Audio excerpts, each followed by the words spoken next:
এই মুহূর্তে রাজশাহী বিশ্ববিদ্যালয়ের উপাচার্যের বাসভবনের সামনে আছেন সহকর্মী আলতাফ হোসেন। সরাসরি যাচ্ছে তার কাছে। আলতাফ, রাজশাহী বিশ্ববিদ্যালয়ে এই মুহূর্তে উত্তপ্ত পরিস্থিতি তৈরি হয়েছে। স্লোগানে উত্তাল হয়ে উঠেছে রাজশাহী বিশ্ববিদ্যালয়ের ক্যাম্পাস। এই মুহূর্তে ভিসি চত্বরের সামনে ঠিক শত শত শিক্ষার্থীরা কিন্তু অবস্থান নিয়েছে। কিছুক্ষণ আগেই তারা জুবিলি ভবনের সামনে ছিল। সেখানে আমরা সর্বশেষ দেখে এসেছি যে শিক্ষকরা কিন্তু 3 জন শিক্ষক, বিশেষ করে উপাচার্য, প্রক্টর এবং রেজিস্ট্রার, তারা কিন্তু ভিতরে এখন পর্যন্ত শেষ পর্যন্ত আমরা অবরোধও দেখে এসেছি।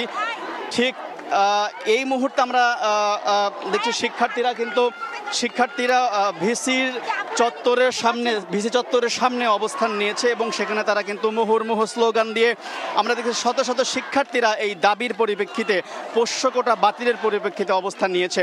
আমরা জানি বিশেষ করে আজ দুপুরের পর কিন্তু শিক্ষার্থীরা আসলে শিক্ষকদের সাথে এক পর্যায়ে হাতাহাতির একটি ঘটনা ঘটে এবং তাই সেই ঘটনার পরিপ্রেক্ষিতে কিন্তু উত্তপ্ত পরিস্থিতি তৈরি হয় রাজশাহী বিশ্ববিদ্যালয়ে এবং একই সঙ্গে শিক্ষার্থীরা কিন্তু চলে আসে জুবিলি ভবন এবং জুবিলি ভবনে কিন্তু সারাদিন ব্যাপী মূলত শিক্ষকদের অবরুদ্ধ করে রাখা হয় এই দাবির পরিপ্রেক্ষিতে।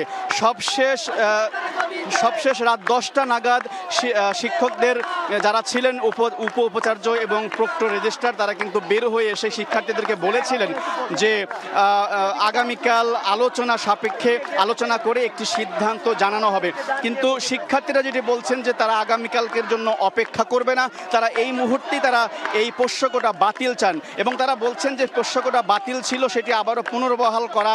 এই যে রাকসু নির্বাচন আগামী 25 সেপ্টেম্বর, সেই নির্বাচনের আগ মুহূর্তে এমন একটি সিদ্ধান্ত বিশ্ববিদ্যালয় প্রশাসনকে, তারা বলছেন যে এটি মূলত রাকসু নির্বাচন বানচালের একটি অপচেষ্টা মাত্র এবং তারা বলছেন ষড়যন্ত্রকারীরা এই ষড়যন্ত্র জাল বুনেছে যাতে করে এই রাকসু নির্বাচন বানচাল হয়।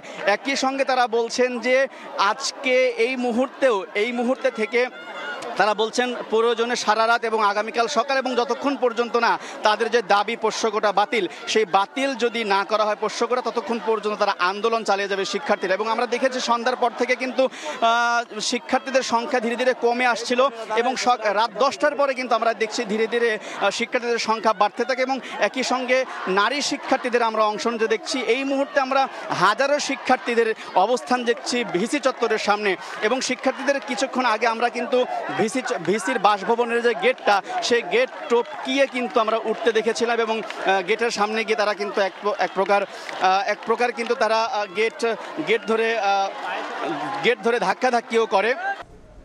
সরাসরি যুক্ত ছিলাম রাজশাহী বিশ্ববিদ্যালয়ে।